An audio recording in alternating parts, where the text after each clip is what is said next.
अस्सलाम वालेकुम दोस्तों, अॼु असां तव्हांखे ॿुधाईंदासीं AQ खान स्कॉलरशिप प्रोग्राम जे बारे में। हिन में क्लास 6, 7, 8, 9 जा शागिर्द अप्लाई करे था सघनि। हीअ टेस्ट सिंध जे मुख़्तलिफ़ शहरनि में वरिती वेंदी, जंहिंमें सखर, खैरपुर, घोटकी, हैदराबाद, लाड़काणो ऐं ॿिया बि शामिल आहिनि।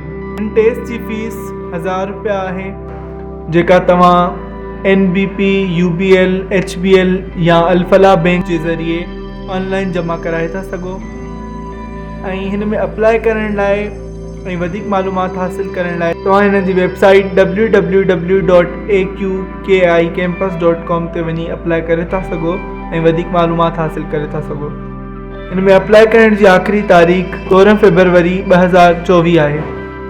अगर तव्हांखे हीअ वीडियो इंफॉर्मेटिव लगी तो इनके लाइक कयो, शेयर कयो ऐं वधीक अहिड़े इंफॉर्मेटिव वीडियोज़ लाइ असांजे चैनल sindhipoint.com के सब्सक्राइब कयो।